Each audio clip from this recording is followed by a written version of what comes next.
12장부터 16장까지는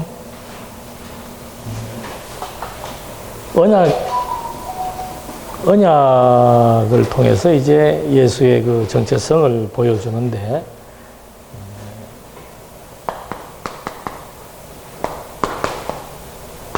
예수의 신성, 이 신성은 하나님과 동등한 성질이지요. 다른 말로 하면 그냥 하나님의 아들, 이런 그 중심 개념을 가지고 우리에게 요한이 설명을 하려고 하는 겁니다. 그래서 크게는 뭐 네 단원이에요. 요거는 말씀이신 예수, 말씀의 성육신이죠. 그 다음에 생명이신 예수, 오늘 하는 게 언약이신 예수, 마지막 단원이 영광이신 예수. 이런 개념들이 다 이제 사실은 쉽지 않죠. 요한복음을 어떻게 보면은 개념 이해가 안 되면은 풀 수가 없는데, 이제 말씀이라고 하는 것은 요한복음 1장 1절에 나와 있는 대로 태초에 말씀이 계시니라. 그 말씀이 인간의 몸을 입고 세상 안으로 오셔서 이제 자신의 신분과 영생에 대한 주체되심과 또 구주로서의 사역을 통해서 말씀이신 예수에 대한 정체성을 확인시켜 줬고, 두 번째는 이제 이 생명이신 예수인데, 생명이라고 하는 것은 이건 뭐 신의 고유 권한이죠. 신만이 관장할 수 있는 것이 생명인데, 그래서 이 요한복음에서는 생명을 통해서 예수가 하나님의 아들 그리스도이심을 확정시켜준다. 그래서 먼저 당신이 생명의 근원이 되고, 그 생명을 얻게 하기 위해서 속죄의 주체 사역을 담당하고, 그리고는 생명의 주체이심에 대한 내용들을 가지고 설명해 줬다 그랬습니다. 그래서 뭐 교환에 나와 있는 대로 요게 5장, 6장에서 11장. 이제 오늘은 언약입니다. 이제 언약을 한다라고 하는 것은 앞으로 제자들하고 이별할 시점이 다가왔다는 그런 의미를 담고 있습니다. 그래서 이 언약을 하는데, 언약의 내용이 12장에서 16장입니다. 근데 언약을 하는데 첫 번째는 예언으로 언약을 하고, 두 번째는 그 언약과 연관된 그 자기 백성들 간의 관계. 그래서 하나님, 그리스도, 제자들 또는 성도들, 이 관계가 어떤 관계라고 하는 것을 언약으로 재확립을 시켜줍니다. 그러니까 우리의 이런 관계가 하나님께서 그리스도를 통해서 세우신 언약의 관계다. 그 다음에 이제 세 번째의 또 약속은 뭔가 하면은 성령을 보내줄 것을 약속합니다. 그래서 이 성령이 예언에서는 이제 당신의 죽음 또는 뭐 심판 이런 거에 대한 예언을 합니다. 내가 이제 곧 죽을 것이다. 그 다음에 이 관계에 대해서는 방금 말씀드린 대로 그리스도, 하나님과 그리스도, 그 다음에 제자들 또는 성도들이 유기적인 관계, 일체적인 관계, 그 관계를 생명의 관계다. 이렇게 규정해서 설명을 합니다. 이거 말하는 이유도 내가 좀 있으면 이제 죽는다.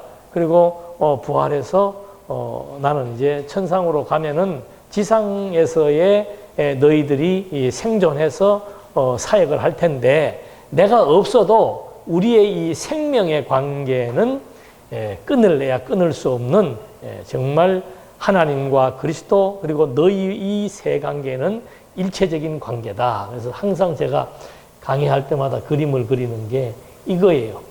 하나님, 그리스도, 제자 또는 뭐 성도, 이 관계가 어디 밖으로 뛰어나올 수 없는 관계. 그래서 포도나무와 가지의 비유. 이거는 뭐 떨어질 수 없는 하나의 뿌리로부터 발생되어지는 생명의 관계. 이걸 여기서 이제 확인시켜 줍니다. 이런 언약을 하는 이유는 내가 좀 있으면 갈 것이기 때문인데, 이제 가더라도 우리의 이 관계를 유지시켜주는 매개체가 필요한 거죠. 그게 성령인데 그 성령의 이름이 뭔가 하면은 보혜사. 보혜사의 뜻이 뭔가 하면은 중보자예요. 그러니까 내가 이제 곧이어 죽게 되고 그렇지만 너희와 나와의 관계는 생명의 관계이다. 근데 이 생명의 관계를 누가? 보혜사 성령께서 이제 이 관계를 보존하고 또 확장해 나갈 것이다. 이게 이제 12장에서 16장까지 나타나 있는 내용입니다. 그 다음에 17에서 21은 뭐 예언대로 죽으시고 부활하시는 그것으로 이제 사역의 종교를 끝하게 되는 거죠. 오늘은 요것이 12장에서 13장이 나오는데 이 내용에 대한 것들이 무엇인지를 확인해 보도록 그렇게 하겠습니다. 그래서 이 언약이라고 하는 것은 하나님께서 세우신 약속 또는 그리스도께서 세우신 약속. 이 언약이라고 하는 말은 절대성을 가지고 있습니다. 약속이라고 하는 용어는 상대적 개념이에요. 우리가 보통 신학교에서 계약, 신학 뭐 이런 걸 많이 하는데 하나님과 우리는 계약 관계가 아니고 언약 관계예요. 계약이라고 하는 것은 나하고 목사님하고 서로 약속을 해서 이거를 쌍방이 지키고 안 지키고 이런 어떤 유예가 있지만 하나님이 우리에게 해주시는 언약이라고 하는 것은 하나님 스스로가 세우시고 하나님 스스로가 성취하시고 완성하시는 그런 절대적 의미를 담고 있습니다. 그래서 이 언약은 100% 이루어지게 되어 있는 거죠. 100% 지키고 100% 이루어지는 겁니다. 그래서 당신이 그 언약을 예언이라고 하는 방식을 통해서 이제 당신의 죽음과 부활, 심판의 내용들을 이제 미리 얘기해 주는 거고, 그 다음에 이 사역이, 당신의 사역이 이제 결국은 죽음, 부활을 통해서 종결이 되지만 그 사역은 바로 그리스도와 제자들의 관계는 영원히 유지된다.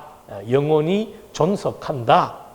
그리고 그 이유는 바로 뭔가 하면은 우리가 영원한 생명을 지녔기 때문이다. 하나님을 우리가 영원이라고, 영원하신 분이라고 하잖아요. 영원하신 분인데 우리가 이 관계 속에 들어가는 이유는 영원하신 분의 생명을 부여받았다. 누구로부터? 그리스도로부터.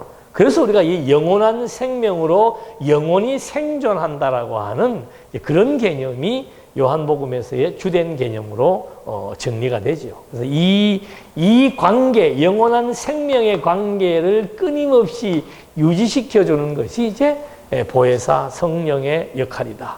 그래서 요한복음이 끝나고 나면은 사도행전에서 무엇이 나타나는 것으로 시작하는 겁니까? 오순절 성령이에요. 그러니까 1장에서는 성령에 대한 약속을 하죠. 내가 올라가면 몇 날이 못 돼야 되어서 성령이 올 것이다. 이제 그 성령이 땅 끝까지 증인이 되게 할 것이다. 이런 약속처럼 요한복음이 제일 뒤에 와야 되는 이유는 바로 그 사도행전과의 성령을 통한 유기적인 관계 또는 뭐 고난을 통한 유기적인 관계. 이래서 저자가 물론 요한과 누가로서 요한복음과 사도행전은 다르지만 이게 장르가 다르다고 해서 내용의 연속성이 없는 건 아니에요. 그 유명한 요즘에 뭐 별의별 그 책들이 많이 나오는데 다 아실 거예요. 그 뭐 어성경인가 하는 그걸 제가 이제 그 요즘에 이제 교재 때문에 좀 신경을 써서 인기 있는 교재들을 이렇게 보니까 첫 장을 딱 넘기니까 이거는 성경의 배열대로 쓴 책이 아닙니다. 어떻게 썼는가? 연대기적으로 역사의 순서에 맞게 쓴 겁니다. 그럼 맞습니까? 틀립니까?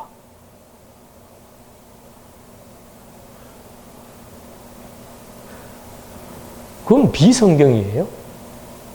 성경은 그러니까 구약의 신학자들도 어떤 사람들은 보면은 자꾸 구약 성경의 그 배열을 무시하고 연대에다 맞추려고 하는 거예요. 연대에다가. 그러니까 성경은 역사 기록을 우리한테 말해주는 게 아니에요. 역사의 정확도, 역사의 배열을 우리한테 설명하라는 것이 아니고 그 성경 자체가 배열되어 있는 그 배열을 통해서 하나님이 존재한다라고 하는 계시의 원리에 입각해서 쓴 것이지 이게 역사의 순서를 중요시하는 책이 아닙니다. 그러니까 아이고 마태복음 마가복음 누가복음 요한복음이 있는데 마태복음이 제일 먼저 쓴 거 아니다. 그래서 제일 먼저 쓴 거는 마가다. 그래서 마가부터 배열을 한다면은 뭐를 모르는 얘기인가? 왜 마태가 제일 앞에 있어야 되고 그 마태의 내용을 담아서 마가가 그 다음에 하는 얘기가 있고 그 얘기가 누가에게 연결되고 누가에게 주어진 내용들이 요한복음에서 또 정리가 되고 요한복음에서의 핵심 사역이 사도행전과 연결이 되고 그런 연결성이 있는 거예요. 그러면 만약에 연대기적으로 배열을 정한다면은 저기 이제 그 서신서에 가면은 어떻게 할 건가? 저자별로 할 거예요. 저자별로 하더라고. 예. 바울이 몇 년도에 썼으니까 이렇게 와요. 그러면 내용 자체가 완전히 흐트러져 버리는 거예요. 성경의 배열이라고 하는 것도 하나님께서 성령을 통해서 구약 성경의 39권의 배열과 신약 성경의 27권의 배열이 의미를 가지고 맥락적으로 연결되어 있는 거죠. 근데 그 무서운 일을 몰라. 예. 요한계시록에도 성경의 이 내용을 1점 점 하나라도 바꾸지 마라 그랬는데 순서를 그렇게 마음대로 바꿔놓고는 와 그게 뭐 마치 뭐 자기가 스토리를 만드는 거예요. 역사의 순서에 의해서 스토리를 만드는 거지 성경을 하나님의 감동으로 주어져서 그 배열까지 담겨져 있는 의미를 퇴색시키는 거죠. 이거 하나만 보더라도 알잖아요.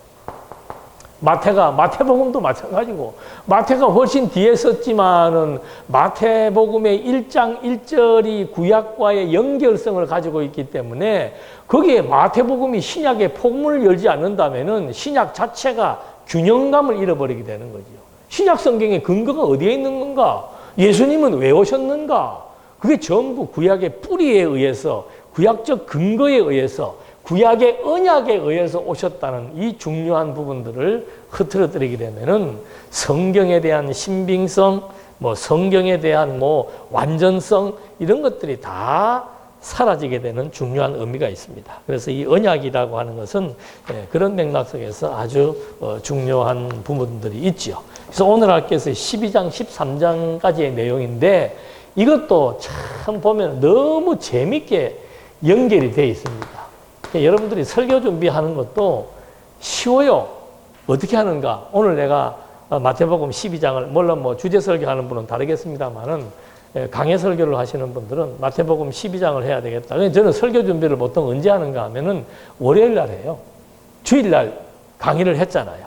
그럼 그 강의가 그 다음하고 연결이 되기 때문에 주일 날 강의가 끝나고 나면은 누워서 쉴 때, 주일 날 강의에 무슨 내용이 있었는데 그 다음에 내용은 뭘까? 그럼 벌써 관심도가 확 쏠리게 되는 거죠.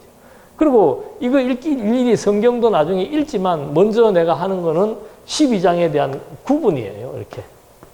이 구분은 내가 직접 안 하더라도 일반적으로 나와 있는 개론이나 또는 폰에 있는 프로그램이나 이런 거 보면은 잘 해놨어요. 예. 그러니까, 뭐다만 있어도 앞에서 했던 내용과 연결이 되기 때문에, 뭐다는 무슨 의미다. 이게 딱 나오게 되는 거죠. 그것만 대충 해놓고 나면은, 그 다음에는 이제 아무 때고 성경만 읽어서 정리만 하면 끝나는 거예요. 예. 지금 여기도 똑같아. 오늘 12장, 13장을 할 건데, 12장의 내용에 보면 제일 먼저 뭐가 나오는가? 다 아는 거예요. 향유 사건. 예수님의 발에다가 향유를 붓고 머리에다 기름을 붓는 거. 예. 근데 이 사건이 무엇을 의미하는 것인가? 장례식 예고하는 거예요. 그럼 예수님이 직접 다 얘기해 주잖아요. 그 다음 나오는 사건이 뭔가 하면은 예루살렘에 입성하는 거예요. 요즘 말로 하면 왕의 귀환이에요. 근데 그 왕이 예루살렘에 왜 갑니까? 네. 죽음. 자, 장례는 예수님이 얘기해 줬죠. 예. 향수 붓는 게 장례식 준비하는 거다. 그 다음에 예루살렘 입성이 그 당시에 사람들은 몰랐지만은 나중에서야 이 일의 의미를 알게 되었다. 내가 왜 예루살렘에 입성했는지, 내가 왜 낙이 새끼를 타고 입성했는지 그 의미를 나중에 알게 되었다라고 하는 말이 본문에서 나옵니다. 그 다음에 세 번째 사건은 뭔가 하면은 아예 죽음에 대한 예고를 하는 내용으로 소개가 되고 있습니다. 이런 거는 직접 내가 말을 만들지 않아도 요즘에 잘 성경학자들이 이거를 개론적으로 구분을 다 해놨어요. 그리고 더군다나 쉬운 거는 사건이 다 나누어지잖아. 향유 사건과 예루살렘 입성하는 것과 죽음에 대해서 설교하시는 내용과 그 다음에 나오는 내용은 뭔가 하면은 심판에 대한 교훈이 그게 12장의 내용이에요. 그럼 여러분 12장에서 핵심적인 내용은 뭐겠습니까? 그렇게 잡는 거예요. 네. 죽음이에요. 근데 본문에 들어가서 보니까 이 죽음을 예수님이 뭐라고 얘기했습니까? 영광이라고 얘기했어. 자, 12장의 설교 제목 뭐라고 잡으면 좋겠습니까? 가장 성경적인 제목.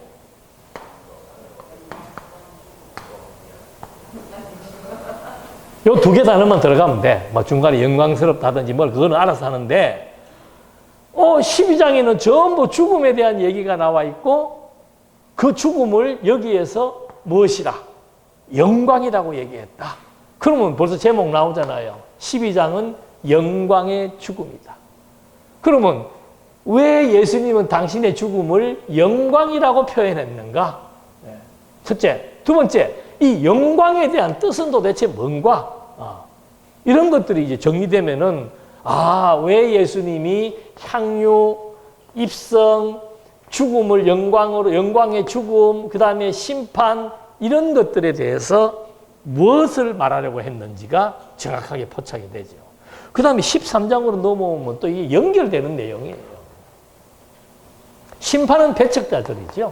그러니까 당신 사역에 있어서는 반드시 구원과 멸망이라고 하는 두 개념은 그대로 심판 속에 담겨져 있는 겁니다. 그 다음에 나오는 것이 뭔가 하면은 세족식이 나와요. 이거 유명한 거죠. 발 씻어주는 거. 세족식.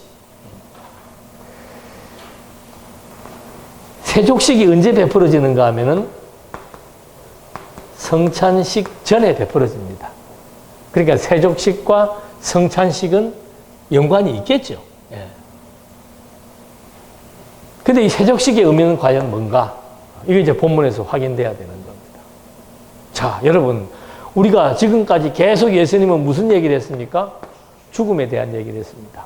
그러면 세족식도 내용을 안 읽어봐도 무엇과 관계가 돼야 이게 논리적으로, 맥락적으로 연결이 된다고 말할 수 있겠어요? 죽음과. 세족식은 죽음과 관련이 있다는 거예요. 이제 본문에 보면 그 죽음과 관련된 의미가 심오하게 따박따박 예수님이 짚어주고 있습니다. 그 다음에 이제 나오는 것이 뭔가 하면은 유다의 배신이 나오는 거죠. 유다가 배신한다는 것은 무엇을 준비하는 겁니까? 죽음을 준비하는 거죠. 세족식도 죽음의 의미와 관련돼 있고 유다의 배신은 직접적으로 예수님의 죽음을 예고해 주는 것이고 죽음에 대한 준비를 하는 것이고 그 다음에는 아예 죽음에 대한 또 예고를 예수님이 직접적으로 또 해줍니다. 여기서도 죽음에 대한 예고를 직접적으로 해줬죠. 그 다음에 13장에서도 죽음에 대한 예고를 직접적으로 해주는 겁니다. 내가 이제 곧 죽으러 가야 된다 하면서 죽음에 대한 예고를 할 때 양념으로 베드로가 또 3번 배반할 것을 여기에서 말하는 게 12장, 13장의 내용입니다. 그러니까 뭐 12장, 13장 다 마찬가지예요. 전부 죽음을 예고했다. 그러니까 12장에서 16장까지는 언약의 예수인데 그 언약의 예수가 당신의 죽음을 영광의 죽음으로 이미 예언을 한 거예요. 그런 사람 없잖아요. 내 죽음을 미리 예언하고 내 죽음의 성격을 부여하고 그러면서 진짜 성경대로 죽고 성경대로 부활한 그런 사례의 종교는 지구상에 없습니다. 기독교밖에 없습니다. 그래서 이 언약과 예언이라고 하는 것은 굉장히 어떤 문제에 대한 어떤 인물에 대한 근거를 확보하는데 너무도 중요한 원리며 단서가 되는 거죠. 설교 준비 이렇게 하면 쉬워요, 어려워요? 남이 하는 거는 쉬워 보입니다. 다. 예. 그러니까 설교를 준비할 때 잡념을 가지고 들어오면 안 돼요. 내 개념을 가지고 들어오거나 내 의도를 가지고 들어오면 안 돼요. 그냥 오늘 12장이 무슨 말을 하고 있는지만 정확하게 정리를 해놓게 되면은 반드시 거기에서 이 저자가 무슨 말을 하고 싶을 거 아니에요. 예? 성경의 저자는 하나님이에요. 하나님께서 지금 그리스도의 사역을 사도 요한으로 하여금 기록하게 한 겁니다. 그럼 그랬을 때 하나님께서 그리스도께서 또는 사도를 통해서 이 12장에서 하고 싶은 의도가 있다니까. 그걸 우리가 신학적으로 말하면은 저자의 의도도 아니고 원저자의 의도라 이 말입니다. 원저자는 하나님이에요. 그러니까 하나님이 12장에서 말하고자 하는 내용이 뭔가, 13장에서 말씀하고자 하는 내용이 뭔가, 그거를 그대로 깨끗하게 가감하지 않고 양념치지 않고 깨끗하게 그대로 전달해주는 설교자가 최고의 설교자죠. 그럼 재미없지 않을까요? 성령의 감동, 감화가 필수적으로 나타나게 합니다. 이게 이 설교자가 설교를 듣는 사람 대상 청중들을 감동시키는 게 아니고 설교자는 내용만 정확하게 설명해 주니까 그 내용에 대한 적용은 성령께서 해나가시는 거라니까. 그런데 우리는 자꾸 내가 적용을 시키려고 그러니까 힘들어지는 거예요. 네. 세상 쉬운 게 이겁니다. 세상 쉬운 게 설교 준비하는. 네. 설교 준비하느라고 스트레스 받을 정도 되면은 기초 공부를 다시 하셔야 되는 거죠. 네. 쉬워요. 네. 그 다음에 이제 본문 내용을 들어가서 하나하나 성경이 무슨 얘기를 하고 있는지를 확인하면 되는 겁니다. 자, 12장 1절부터 볼까요? 6월절 여세 전에 예수께서 베다니에 이르시니 이곳은 예수께서 죽은 자 가운데서 살리신 나사로가 있는 곳이라. 자, 이것도 그냥 1절이 그냥 나타나지 않습니다. 1절에서 뭘 밝혀주는 겁니까? 예, 지금 예수님께서 계시는 이곳은 나사로를 살린 곳이다. 그러니까 나사로 그러면은 어떤 일입니까? 죽었다가 살아났다. 그게 벌써 뭔가 12장 1절부터 암시를 주고 있는 겁니다. 그 나사로가 나사로를 살린 곳이다. 거기서 예수를 위하여 잔치할세. 자, 나사로 살린 집에서 예수님을 위해서 잔치를 배설한다. 여러분 같아도 할 거 아니에요. 내 동생이 죽었다 살았는데 아니면 내 오라비가 죽었다 살아났는 그분이 여기 계시는데 잔치를 지금 배설하는 겁니다. 거기서 예수를 위하여 잔치를 배설할세 마르다는 일을 하고 나사로는 예수와 함께 앉은 자 중에 있더라. 당연히 주인공이죠. 1주인공 예수님, 2주인공 나사로예요. 예. 마리아는 지극히 그렇게 이제 잔치를 배설하고 마르다는 음식을 준비하고 있는데 이 마리아가 나타나가지고는 지극히 비싼 향유, 곧 순전한 나드 한 근을 가져다가, 이거는 가짜가 아니라는 거죠. 오리지널 향수를 가져다가 예수의 발에 붓고 자기 머리털로 그의 발을 닦으니 향유 냄새가 집에 가득하더라. 예. 그러니까 이 마리아의 입장에서는 자기 오라비가 죽었다가 살아났는데 그 오라비 죽었다가 살아난 사건처럼 자기에게 소중한 사건은 없죠. 그 일을 일으키신 분이 예수님인데 그분이 지금 앉아 계시는데 발에다가 향유를 붓는다는 것은 그만큼 당신을 존중한다는 뜻이에요. 어떻게 보면 발이라고 하는 것은 뭐 맨발로 거의 뭐 그 샌들 신고 다니니까 발은 항상 더럽습니다. 그 발에다가 향유, 가장 귀한 향유를 붓는다는 것은 나는 정말 당신을 존경합니다. 존중합니다. 그런 표시를 하는 거죠. 왜? 우리 오라비를 지금 살려주었으니까. 그런데 제자 중에 하나로서 예수를 잡아줄 가룟 유다가 말하되 이 향유를 어찌하여 300데나리온에 팔아 가난한 자들에게 주지 아니하였느냐 하니 이렇게 말하면 가난한 자들을 생각함이 아니요 그는 도둑이라 돈깨를 맞고 거기 넣는 것을 훔쳐감이니라. 그러니까 벌써 그런 의미를 제대로 파악하지 못하고 자기 주관을 밝히는 가룟 유다의 생각을 예수님이 아신 겁니다. 그러니까 예수께서 이르시되 그를 가만두어 나의 장례할 날을 위하여 그것을 간직하게 하라. 가난한 자들은 항상 너희와 함께 있거니와 나는 항상 잊지 아니하리라 하시니라. 자, 여러분, 이 사건을 두고 복잡한 생각할 거 하나도 없습니다. 뭐 향유가 얼마니, 뭐 마리아가 어떻고, 마르다가 어떻고, 마르다는 신앙이 약하고, 이런 소리가 도리어 혼선을 빚게 하는 겁니다. 1절로부터 8절까지 읽었을 때 핵심이 뭐였습니까? 장례를 예비한다는 거예요.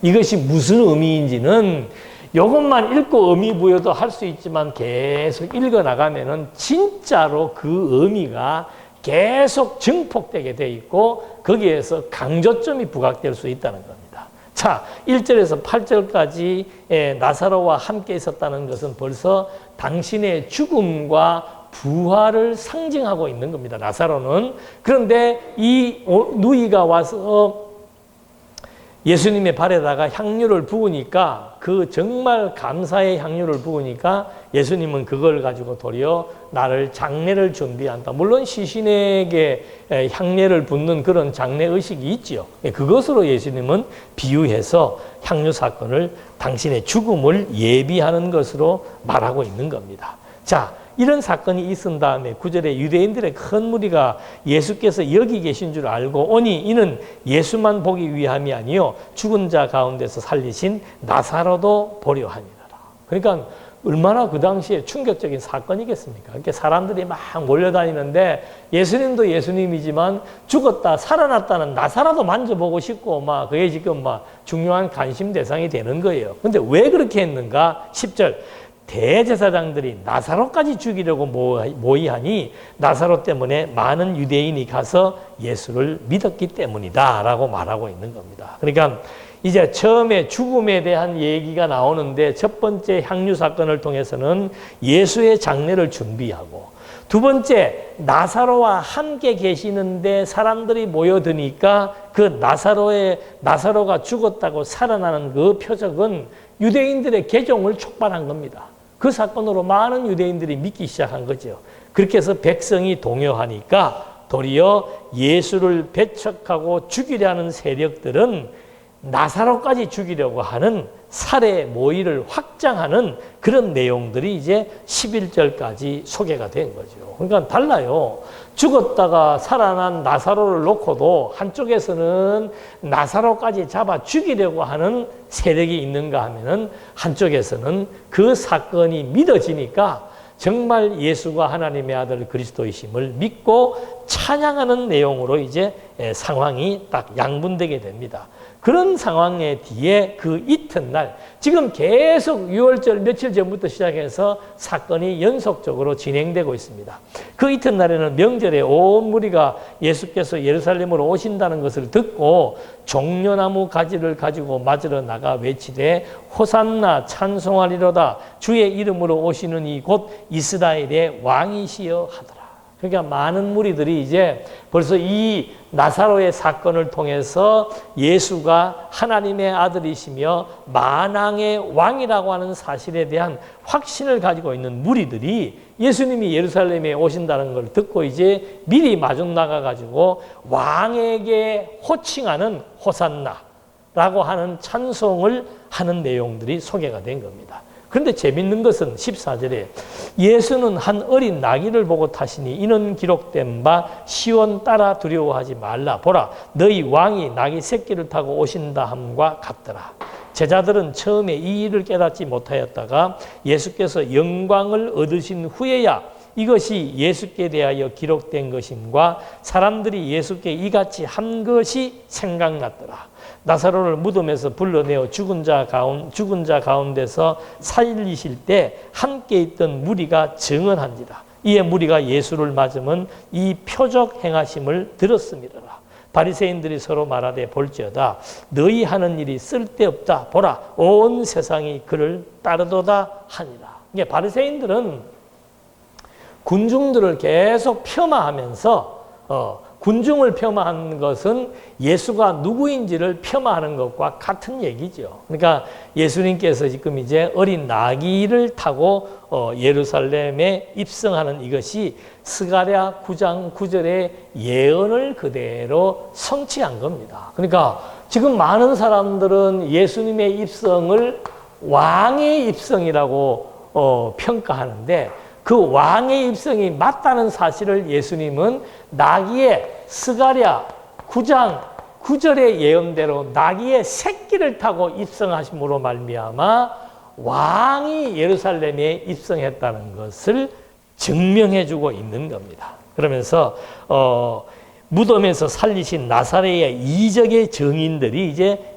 17절에 함께 모여 있다 그랬습니다. 그러니까 17절 나사로를 무덤에서 불러내어 죽은 자 가운데서 살리실 때 함께 있던 무리가 증언했다는 거죠. 그러니까 이게 지금 군중이 예수님 자신이 왕이심을 증언했고, 두 번째는 나사로를 살리실 때 함께 있었던 군중들이 야, 죽은 사람을 살린다. 이거는 만왕의 왕이 아니고서는 불가능하다. 이 사실에 대해서 군중이 증인이 된 거죠. 무엇에 대한 증인? 예수는 약속대로 입성하신 왕의 입성이다 라고 하는 사실들을 여기서 증명해 주는 겁니다. 그래서 한쪽의 무리는 하나님의 아들 만왕의 왕의 입성을 찬양하는 반면에 한쪽에서는 그것을 폄하하면서 그럴 필요가 없다라고 무시하는 상반된 결과가 나타나고 있는 겁니다. 자, 이렇게 해서 죽음을 예비하는 표적이 이제 나타났는데, 그 표적의 첫 번째는 나사로가 일종의 표적이죠. 나사로에 대한 그 나사로가 앉아 있는 것 자체가 표적인데, 거기에서 이제 마리아가 향유를 부음으로 예수님의 죽음, 장례를 예비했고, 그 다음에 사람들이 예수를 죽이려고 하는 사람들이 나사로까지 죽이려고 하는 살해의 모의가 확장되어지고 있고, 그 다음에 예수님이 그런 배경 가운데서도 왕으로 입성하심으로써 이제 왕의 입성에 대한 그 의미를 예수님이 정말 예언대로 죽으시고 예언대로 부활하고 난 이후에야 이 입성은 진짜로 왕의 입성이었다. 왜냐하면 그가 성경대로 죽으시고 성경대로 부활해서 이제 많은 생명을 얻게 하시는 생명의 근원으로 오신 만왕의 왕, 이걸 여기서 이제 증명을 해준 겁니다. 그 다음에 이제 그 앞에서 여기 지금 읽었을 때 예수님의 죽음을 영광을 얻으신 후에야 이것을 깨닫게 되었다고 얘기합니다. 그러니까 앞에서 얘기했죠. 영광의 죽음이라고. 그런데 여기에서 예수님이 입성할 때 예수님의 그 죽으심의 사건을 영광이라고 여기서 이미 표현을 하고 있습니다. 그래서 이제 20절로부터 50절까지에서는 이 사역이 영광의 사역인 것을 확인해 볼 수 있는 거죠. 한번 보실까요? 20절에 보니까 명절에 예배하러 올라온 사람 중에 헬라인 몇이 있는데 그들이 갈릴리 벳세다 사람 빌립에게 가서 청하여 이르되 선생이요 우리가 예수를 배우고자 하나이다 하니 빌립이 안드레에게 가서 말하고 안드레와 빌립이 예수께 가서 여쭈니 예수께서 대답하여 이르시되 인자가 영광을 얻을 때가 왔도다. 이게 완전히 동문서답 같아요. 지금 그 헬라인 중에서 예수를 믿는 사람들이 예수를 찾아온 거예요. 그래서 제자들이 와서 지금 예수님을 만나려고 헬라인 개종한 사람들이 몇 사람 와 있습니다고 하니까 예수님이 뭐라고 말씀하시는가 하면은 인자가 영광을 얻을 때가 왔다. 24절 내가 진실로 너희에게 이르노니 한 알의 밀알이 땅에 떨어져 죽지 아니하면 한 알 그대로 있고 죽으면 많은 열매를 맺느니라. 그러니까 예수님의 그 사역이 죽음의 사역이 영광의 사역인데 그 영광의 사역의 성격은 뭔가 하면은 많은 열매를 맺는다는 거예요. 예수님의 죽음은 많은 열매를 맺는다는 것을 여기서 암시해 주고 있는 겁니다. 예수님이 직접적으로 말해 주고 있는 겁니다. 죽음을 예고하는데 첫 번째 그 죽음의 성격은 영광의 죽음이다. 두 번째 그 죽음은 많은 열매를 맺는다. 풍성, 풍요를 의미하는 겁니다. 여기서 말하는 열매는 뭐겠습니까? 예수님의 죽음과 부활을 통해서 그리스도를 믿음으로 말미암아 무엇을 얻는? 생명을 얻는 생명의 열매. 근데 이미 하나님께서 아담, 노아, 아브라함에게 약속하실 때 생육하고 뭐하라? 번성하라는 겁니다. 그러니까 예수님의 생명사역은 반드시 번성하게 돼 있는 거죠. 그걸 예수님은 한 알의 밀알이 땅에 떨어져 썩으면은 엄청난 번성, 풍요로운 열매를 맺는다고 말하고 있는 겁니다. 그러면서 내가 진실로 너희에게는 한 알의 밀알이 땅에 떨어져 죽지 아니하면 한 알 그대로 있고 죽으면 많은 열매를 맺느니라. 그러니까 예수님의 생명사역은 반드시 영광의 죽음을 통해서 생명을 얻게 하는 사역임이 여기서 밝혀지는 거죠. 그러면서 자기의 생명을 사랑하는 자는 잃어버릴 것이요 이 세상에서 자기의 생명을 미워하는 자는 영생하도록 보존하리라. 자, 이 구절도 여러분 오해하면 안 돼요. 예. 자기의 생명을 사랑하는 자는 잃어버리고 자기 생명을 미워하는 자는 영생한다. 그러면 영생하려면 어떻게 해야 됩니까? 여러분, 여러분의 생명을 미워합니까? 너무 사랑하잖아요. 그럼 여러분이 영생할 수 있습니까? 없습니까? 이거 누구한테 하는 얘기예요? 그렇죠. 자기 자신에게 하는 얘기예요. 내 죽음이 영광의 죽음이다.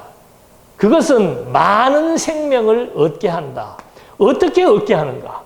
내 생명 내가 사랑해서는 얻지 못한다. 내 생명을 미워해야 된다. 그게 무슨 말입니까? 그렇죠. 당신의 생명을 미워한다라고 하는 것은 당신의 죽음의 의미를 지금 부여하고 있는 겁니다. 나는 내 생명 사랑하지 않는다. 나는 내 생명 미워한다. 그래서 미워함으로 말미암아 영생하도록 보존할 수 있다. 그 말을 밝히는 겁니다. 그러면서 26절을 보십시오. 사람이 나를 따르려면 나를 따라 나 있는 곳에 나를 섬기는 자도 거기 있으리니 사람이 나를 섬기면 내 아버지께서 그를 귀히 여기시라. 그러니까 예수님을 따르려면은 나를 따르라. 나 있는 곳에 나를 섬기는 자도 거기 있으리라. 지금 예수님이 가는 곳은 어디로 가는 겁니까? 죽음의 현장으로 가는 거예요. 그러니까 이런 말 해석 잘못하면은 여러분 예수를 믿으려면은 영생을 얻으려면은 예수님의 죽음의 현장에 같이 있어야 됩니다. 이런 말 하면 큰일 나는 소리예요. 예. 이건 당신에게 하는 소리입니다. 예. 나를 따르라. 나 있는 곳 바로 그 죽음의 현장에 내가 있는 것을 말하는. 그러면서 나를 섬기면 내 아버지께서 그를 귀히 여기시리라. 나를 섬긴다는 거, 당신의 죽음에 대한 것들을 하나님 아버지가 이미 다 인준해주고 인증했다라고 하는 의미를 담고 있는 겁니다. 그러면서 27절, 지금 내 마음이 괴로우니 무슨 말을 하리요? 아버지여, 나를 구원하여 이 때를 면하게 하여 주옵소서. 그러나 내가 이 때를 위하여 왔나이다. 당신은 지금 계속해서 당신의 죽음을 지금 예고하면서 설명하고 있는데 이 죽음이 괴로울 수 있잖아요. 이거는 육신적으로 보면 고통스러운 일인데 내가 온 것은 바로 이때 이 죽음을 위해서 왔다라고 말하고 있습니다. 그러니까 그러면서 하는 말이 28절에 아버지의 이름을 영광스럽게 하옵소서. 이 말은 뭡니까? 예수님의 죽음이 하나님의 이름을 뭐하게 한다? 영광스럽게 한다. 왜요? 이게 무슨 뜻이에요? 예수님이 죽는 것이 왜 아버지의 이름을 영광스럽게 하는 겁니까? 아버지의 이름이 뭐예요? 여호와. 여호와의 뜻이 뭡니까? 약속을 이루시는 거죠. 그러면 아들이 죽는 것이 약속되어 있다는 거예요. 아들이 죽을 것이 이미 창세 전부터 아들의 죽음은 약속된 죽음입니다. 그 약속된 아들의 죽음이 그대로 이루어질 때 하나님의 이름이 어떻게 되는 거예요? 영광스럽게 된다는 얘기를 하는 거죠. 그러니까 예수님의 죽음은 그냥 단순한 사고가 아니에요. 이미 구약 성경 전체가 예수의 죽음을 언약하고 있었고 그 언약대로 예수님께서 죽으신다라고 하는 것은 그 언약을 이루심으로 말미암아 하나님의 언약이 그리스도의 죽음을 통해서 이루어짐으로써 하나님은 언약대로 이루시는 여호와로서의 이름에 영광이 부여된다는 사실을 여기서 밝혀주고 있는 겁니다. 그러니까 아버지의 이름을 영광스럽게 하옵소서 하시니 이에 하늘에서 소리가 나서 이르되 내가 이미 영광스럽게 하였고 또다시 영광스럽게 하리라 하신다. 이게 무슨 말이에요? 예수님께서 내가 죽음의 때를 면했으면 좋겠다. 그러나 이게 아버지의 뜻이다. 그래서 내가 죽는 것이 아버지의 이름을 영광스럽게 하는 것이다. 그 말의 의미는 나의 죽음은 이미 다 언약된 대로 성취되게 돼 있다는 말을 하는 겁니다. 그래서 이 얘기를 하나님 앞에 하니까 하나님께서 걱정하지 마라. 내가 이미 영광스럽게 되었다. 하나님이 이미 영광스럽게 되었다는 것은 뭡니까? 그리고 또 앞으로 영광스럽게 할 것이다라고 하는 얘기는 뭐예요? 이제 너 이제 죽음의 현장에 왔는데 이미 너의 죽음에 대해서 나사로를 통해서 죽은 나사로를 살림으로 말미암아 이미 나는 영광을 받았고 너도 이미 그 죽음자를 살림으로 말미암아 그 일을 집행했다.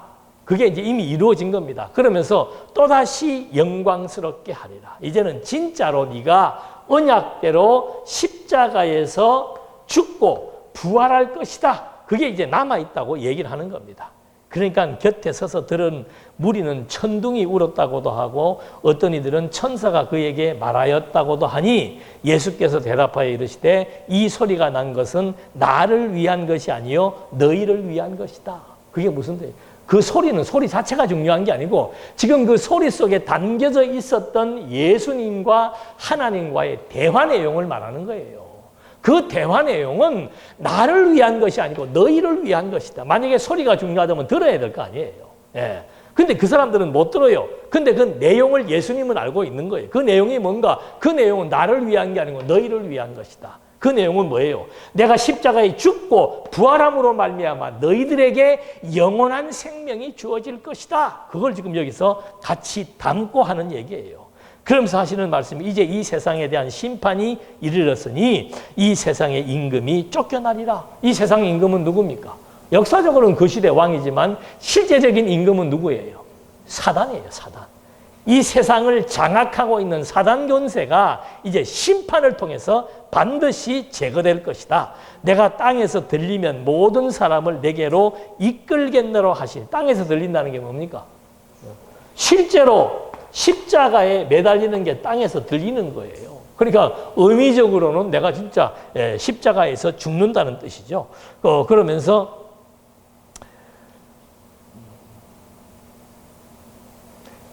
어디까지 몇 절까지 했죠? 33. 이렇게 말씀하시면 자기가 어떠한 죽음으로 죽을 것을 보이심이라. 어떠한 죽음에 땅에서 들리는 죽음, 십자가에 죽으시는 죽음이란 말. 이에 무리가 대답하되 우리는 율법에서 그리스도가 영원히 계신다함을 들었거늘 너는 어찌하여 인자가 들려야 하리라 하느냐? 이 인자는 누구냐? 율법에는 만왕의 왕은 예루살렘에 왕이 입성했다면 율법에는 그 왕이 영원하다고 얘기했는데 너는 왜 자꾸 죽는다고 얘기하느냐? 그 말입니다.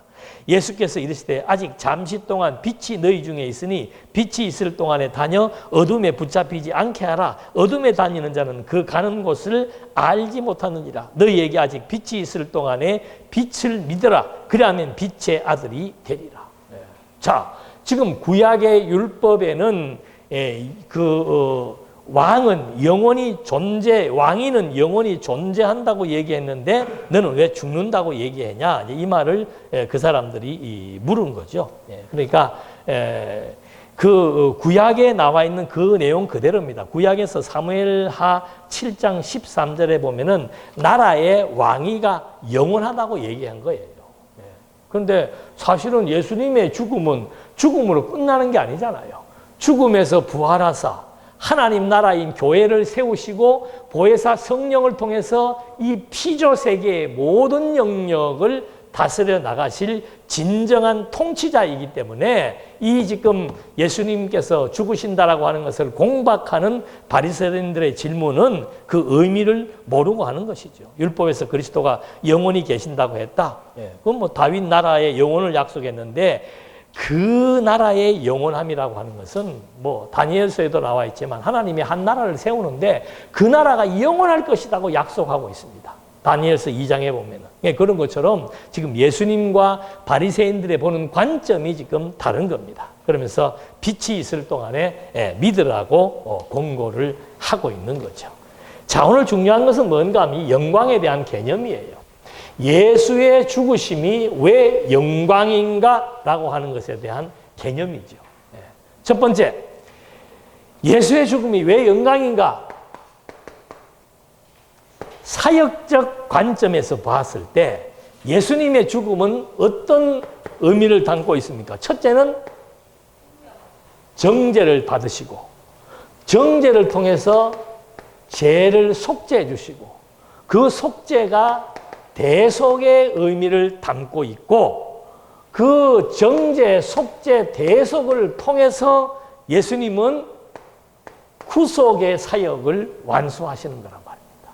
그 구속 사역이 어떤 사역이냐? 생명을 얻게 하는 생명 사역이다. 그래서 예수님의 죽음은 영광이다 이 말입니다. 네. 영광이라고 하는 것은 찬양한다는 의미가 담겼지. 영광스러운 최고의 가치를 부여하는 건데, 예수님의 죽음이 왜 그렇게 영광스러운가? 그것은 바로 그 죽음이 정죄와 속죄와 대속과 구속을 통한 생명을 얻게 하는 사역, 이기 때문에 중요하고, 두 번째, 원리적인 관점에서는 그 영광은 그냥 집행된 것이 아니고 하나님의 언약대로 성취된 사건이기 때문에 그것이 영광스럽다고. 아까 예수님도 그러잖아요. 예수님이 하나님의 이름을 거룩하게 하옵소서. 왜? 나의 이 죽음은 창세 전부터 다 작정되어 있고 이미 구약 성경을 통해서 언약으로 약속된, 아담을 하나님께서 범죄하니까 죽이잖아요. 노아 시대에 인류를 다 죽이잖아요. 그리고 이스라엘 백성들의 그 선지서, 그게 전부 예수님의 죽음과 부활에 대한 약속의 내용입니다. 역사적으로는 그 시대의 역사이지만은 실제적인 의미는 뭔가? 이스라엘 백성들 포로에 잡혀갔다가 해방되잖아요. 이스라엘 백성들 머리끝부터 발끝까지 때렸다가 다시 회복시키잖아요. 그러니까 선지서의 내용은 뭔가 하면 교차 사역이에요. 완전히 멸망시켰다가 구원하시는 거. 그것은 그리스도께서 성경대로 죽으시고 부활하실 것에 대한 언약의 내용이라 이 말입니다. 그리고 예수님의 죽음은 언약대로 이루어진 사건이기 때문에 이것이 영광스러운 것이다. 그러면 언약대로 이루어진 사건이 왜 영광스러운가? 세 번째 질문이에요. 언약대로 이루어진 사건이 왜 영광스러운가?